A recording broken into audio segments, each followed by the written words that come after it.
Diawali dengan memperlihatkan gemerlap malam kota Budapest yang merupakan salah satu kota termewah di Uni Eropa, lebih tepatnya di gedung opera yang sedang melangsungkan sebuah pertunjukan di mana kisah akan berfokus pada sepasang suami istri yang dari ketatnya pengawalan sudah bisa dipastikan jika pasangan ini merupakan petinggi atau bos dari kelompok gangster di kota ini.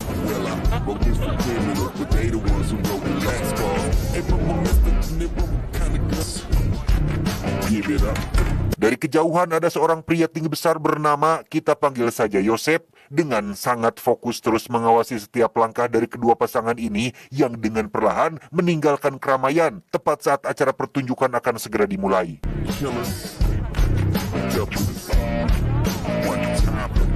Usut punya usut, Yosep ternyata merupakan seorang pembunuh bayaran nomor 1 di Eropa dan kedua pasangan yang tadi kita lihat rupanya adalah target Yosep selanjutnya. Selain kejam, Yosep juga tak pernah mau berkompromi dengan para target sekalipun mereka berani membayar 3 kali lipat lebih besar dari kliennya.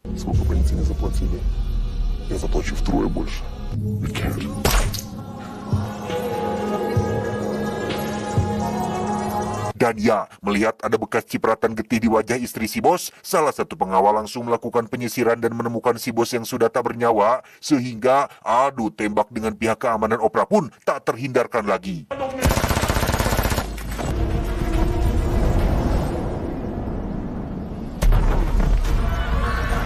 Dan mari saya perkenalkan Anda dengan seorang penari berbaju merah bernama Mez, di mana suasana kacau membuat tangan dan kaki Mez terinjak saat hendak mengambil handphonenya yang jatuh. Beruntung, Yosep yang telah berbaur dengan para penonton segera membawanya ke tempat aman. Namun saat sedang dalam pelarian, Yosep tiba-tiba merasa jika penyakit riat sirahnya kembali kambuh sehingga... Hey, do you have water, please? Please come.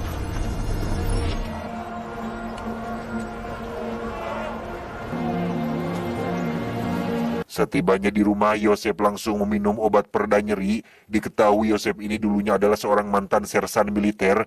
Hal itu terbukti dari banyaknya bekas luka saat ia sedang memeriksakan kepalanya di salah satu klinik, di mana sang dokter masih melakukan riset untuk mengetahui jenis penyakit dan obat penawar apa untuk kepalanya. Just repeated head trauma can lead to CTE, which the scans can't detect.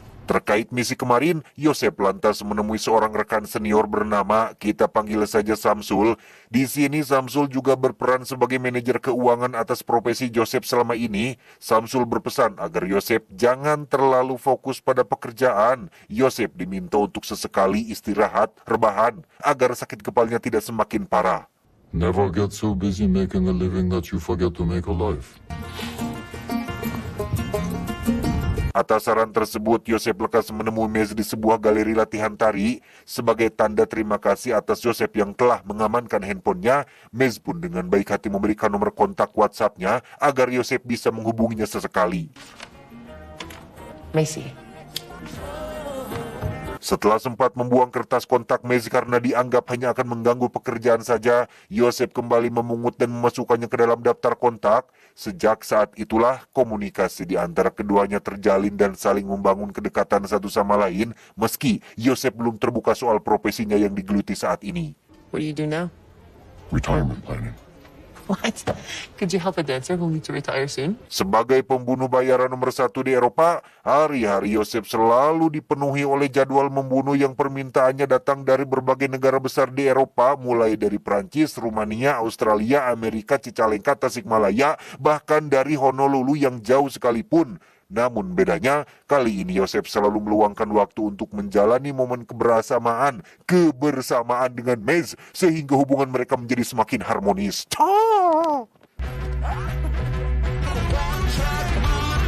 Alhasil, Yosep kembali mendatangi Samsul dan mengajukan diri untuk pensiun. Dengan kata lain, Yosep ingin agar Samsul membantu melanjutkan hubungannya ke jenjang yang lebih serius tanpa perlu memberitahu Mez dulu, yang pasti akan kecewa jika mengetahui pekerjaan Yosep selama ini. He was serious about it.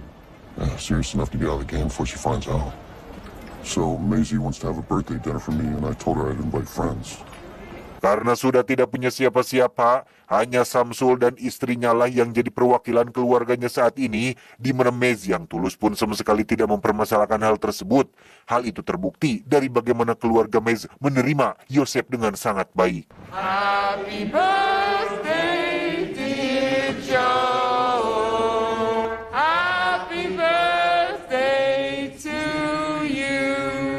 Beberapa waktu berlalu akhirnya tim dokter memvonis bahwa yang diderita Yosep saat ini adalah penyakit yang sangat serius, yaitu sebuah gangguan fungsi sistem motorik pada otak. Selain beresiko kematian, Yosep juga divonis hanya memiliki waktu sekitar 3 bulan lagi untuk bertahan hidup.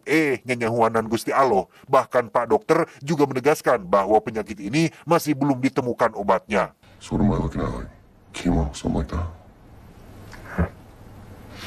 There is no cure.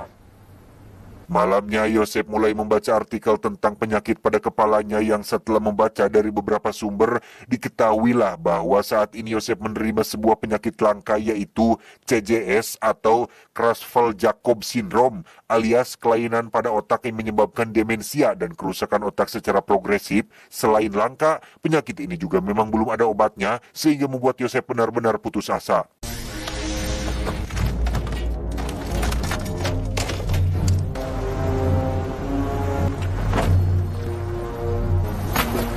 Setelah membuang pak kakas kerjanya ke walungan, Yosep kembali menemui Samsul dengan raut muka yang tak segairah pada pertemuan mereka sebelumnya. Yosep langsung menyerahkan sekantong uang dan emas agar Samsul gunakan untuk membayar asuransi Mez. Sedangkan 2 juta sisanya, Yosep ingin dirinya segera mati oleh seorang pembunuh bayaran profesional yang siap dibayar dengan jumlah uang tersebut. So I'll pay you to assign an assassin. You too, so. No. Sebagai sahabat sekaligus mitra kerja yang baik, Samsul tentu menolak mentah-mentah permintaan tersebut, sehingga Yosep terpaksa mendatangi sebuah gedung mewah untuk menemui seorang bos wanita bernama Mariana yang dikenal sebagai agen pembunuh bayaran wanita paling sadis di dunia. I need a contract executed. Go talk to your rabbi. I did. Turn me down. Conflict of interest. Sudah jelas kedatangan Yosep kemari adalah untuk meminta bantuan Mariana. Yosep langsung menyerahkan uang 2 juta dolar dan meminta Mariana untuk mengirim agen pembunuh terbaiknya. Bukan tanpa alasan, Yosep yang pada dasarnya adalah mesin pembunuh pun lebih memilih mati dengan cepat dalam pertarungan daripada mati perlahan oleh penyakit yang sudah jelas tidak ada obatnya. But they'll be the very best. Give me till 2400 hours.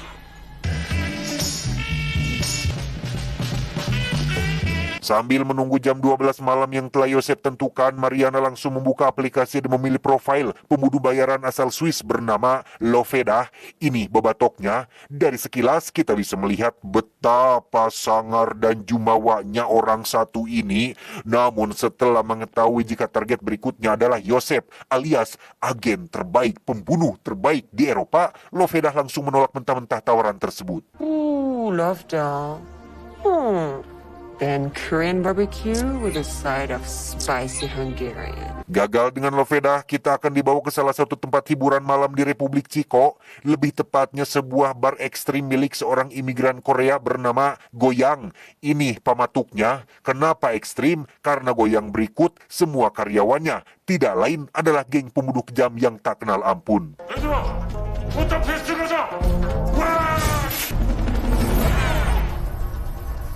Selain Goyang dan pasukannya, kita juga akan diperkenalkan dengan 2 pemotor bersaudara dari Hungaria, di mana sisi brutal terlihat jelas dari cara mereka saat mengeksekusi targetnya, yang begitu ada tawaran seharga 2 juta dolar dari Mariana, mereka langsung ngegas sepeda motornya masing-masing dan...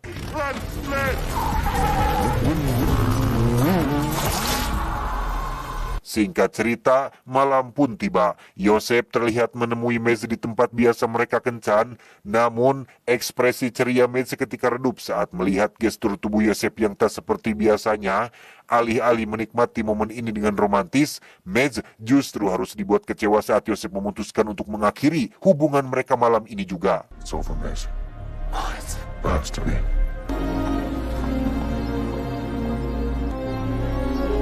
Setibanya di rumah, tiba-tiba dokter menelepon dan menjelaskan tentang adanya kesalahan diagnosa yang Yosep jalani tempo hari. Setelah dilakukan analisa ulang, ternyata Yosep hanya mengalami riet sirah biasa. Namun karena nasi sudah jadi bubur dan waktu hampir jam 12 malam, Yosep mau tidak mau harus bersiap menghadapi para pembunuh bayaran yang notabene ia bayar sendiri untuk menghabisinya.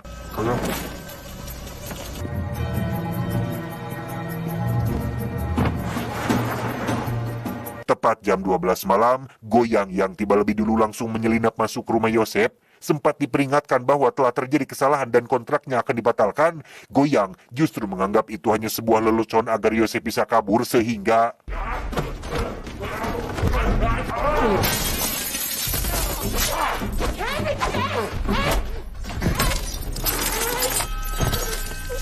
selesai menghabisi 2 kroco barusan, Goyang kembali mengerahkan anak buah lain untuk melawannya, di mana hal itu tak sedikit pun menyulitkan seorang Yosep karena memang sudah berada di level yang jauh berbeda.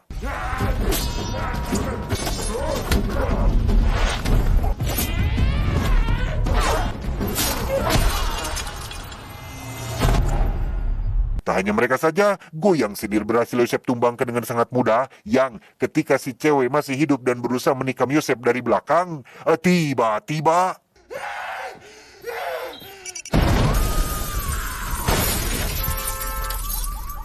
kegagalan Goyang CS membuat Mariana sangat geram, apalagi setelah mendengar Yosep yang ingin membatalkan kontrak bahkan sudah siap untuk menerima pekerjaan baru, di mana Mariana kembali menegaskan bahwa kontrak yang sudah dibuat tidak bisa dibatalkan, sehingga dengan kata lain, Yosep harus menyelesaikan apa yang sudah ia mulai sebelumnya. Which is nothing! I'm sending this one out wide. I'm calling in every hit on Europe, you hear me?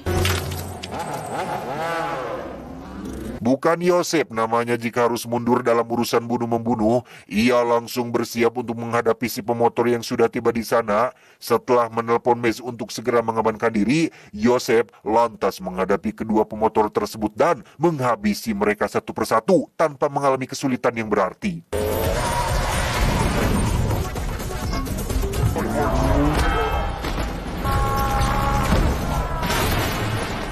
Untuk membuat acara semakin menarik, Mariana langsung menaikkan kontrak menjadi 2 kali lipat alias $4 juta, di mana si Lovredah yang semula tak peduli seketika curing hak atau tertarik, excited, dan mengambil kontraknya saat itu juga, termasuk 2 preman sadis asal Skotlandia yang dijuluki Sulaiman Brother, di mana jumlah bayaran yang sangat menggiurkan membuat si kembar lupa dengan siapa mereka akan berurusan.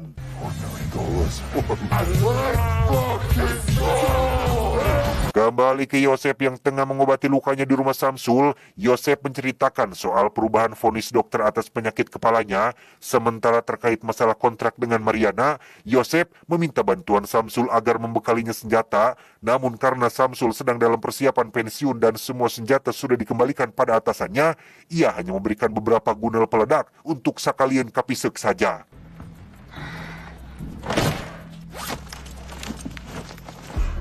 Beralih ke Inggris tepat saat seorang nasabah bar dibantai oleh tante-tante agresif yang dijuluki duo kerud, di mana mereka berdua sama-sama tertarik untuk mencoba peruntungan dalam sayembara yang ditawarkan, termasuk seorang asasin tunggal asal Spanyol bernama Botas. Ini bebangusnya yang untuk tingkat tarkam di negaranya sendiri, kemampuan si Botas ini memang sudah tidak diragukan lagi.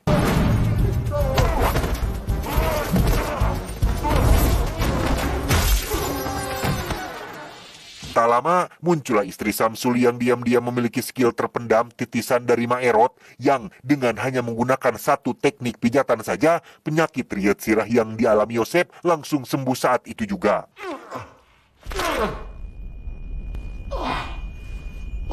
I can see clearly.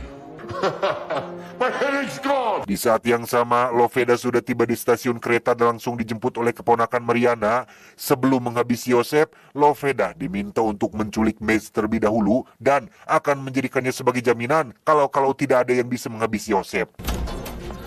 Hey now, baby girl. I'm an old friend of Joe Flood. Get in the car. Keesokan harinya, Mariana mendapat kabar dari sang asisten yang bernama Max tentang keberadaan Yosep di sebuah kastil tua, sehingga Mariana diminta untuk mengirim pasukannya ke sana. Dengan fakta bahwa yang mereka hadapi saat ini adalah seorang Yosep, Mariana pun meminta Max agar mengerahkan semua tentara bayarannya. Joe Flood might think he can hold off a few assassins, but he can't fight an army too. Beralih pada para pembunuh bayaran yang sedang dalam perjalanan dan langsung diarahkan menuju kastil yang dimaksud. Sementara untuk Yosep, ia terlihat baru sampai dan langsung mempersiapkan peledak di beberapa titik untuk menyambut para pembunuh yang sebentar lagi akan datang.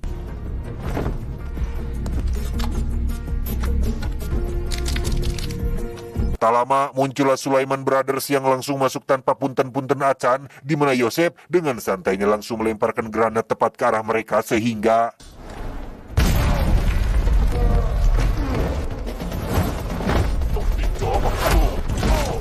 terjadilah pertarungan yang lumayan sengit di antara mereka, di mana Yosef sempat dibuat jatuh beberapa kali oleh kedua bersaudara ini, namun kompak saja tidak akan cukup, oh bos, karena ketika mereka lengah,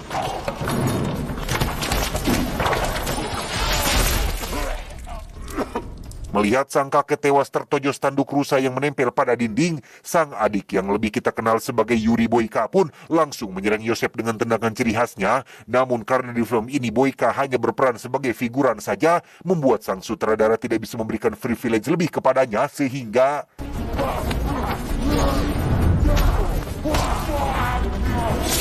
tepat saat Boyka sudah tewas, muncullah si duo kerud yang langsung menembak Yosef dengan membabi buta. Namun dengan jam terbang Yosef yang lebih lama, mereka dapat dilumpuhkan dengan sangat mudah, yang baru saja selesai dengan mereka berdua, lagi-lagi Yosef kembali dikejutkan dengan kemunculan pembunuh lain, yaitu si Botas, sehingga duel antar pria sejati pun tak terelakkan lagi.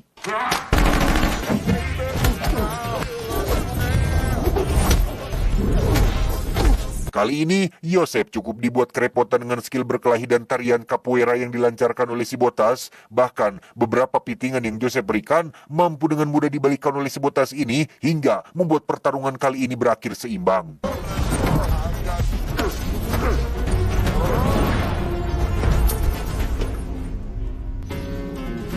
Selesai dengan tangan kosong, kini mereka menggunakan pedang sebagai media untuk bertarung, di mana kali ini Yosef berhasil menjatuhkan Botas dengan cukup mudah, yang ketika Botas berhasil mendapatkan senjata dan mulai menembak ke Yosef, tiba-tiba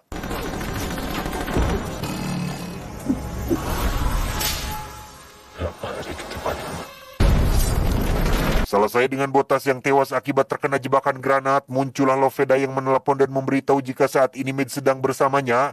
Yosef meminta agar Loveda tidak melibatkan Mads dalam urusan ini, di mana Loveda yang hanya menjalankan perintah pun meminta agar Yosef menyerah saja demi keselamatan Mads Kabogoh tercintanya. You get through all that, present your big ass to me, and I will let your little ballerina head go.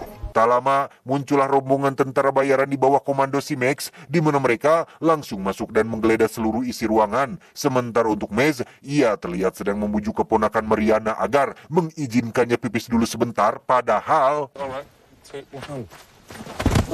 Dickhead. You were the big kembali ke dalam kastil dengan para tentara yang masih sedang mencari keberadaan Yosef. Mereka tidak sadar jika seluruh bangunan ini sudah Yosef pasangi beberapa jebakan sehingga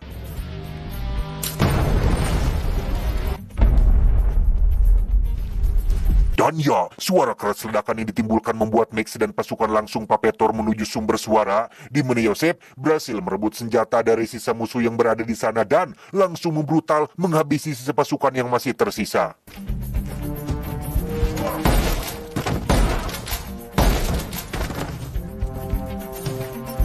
Alhasil, Yosef berhasil keluar dari kastil lewat jalur belakang, di mana ia langsung disambut oleh Loveda yang nampak tak sabar ingin segera menghabisi Yosef. Namun, hal tak terduga terjadi saat Mads datang dan menabrak Loveda dari belakang, hingga berhasil membawa Yosef pergi dari kastil tersebut.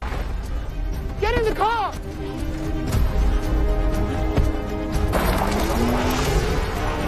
Di hadapan Max, Loveda mengaku bahwa Yosef bukanlah target yang mudah ditaklukkan sehingga ia meminta agar bayarannya dinaikkan menjadi $6 juta. Sementara untuk Max, ia benar-benar kecewa dengan Yosef yang selama ini sudah membohonginya. Namun hal itu tak berlangsung lama setelah Max menemukan mobilnya karena mengalami pendarahan hebat setelah sebelumnya sempat tertembak oleh saudara si Mariana. You call on. Melihat ada gereja yang jaraknya cukup dekat dari posisi mereka saat ini, Yosef segera membawa Mads ke sana untuk meminta pertolongan. Namun bukannya segera diobati, mereka justru malah meminta Pak Pendeta untuk segera menikahkannya daripada tidak pernah dirapalan sakali-sakali acan. Will you marry us? Saat upacara pernikahan masih sedang berlangsung dan sesi ijab kabul baru selesai, tiba-tiba Loveda muncul dan langsung menembak jatuh si pendeta, disusul dengan kedatangan Max CS yang menolak permintaan Loveda dan balik menyerangnya, sehingga aksi saling serang di antara mereka pun tak terhindarkan lagi.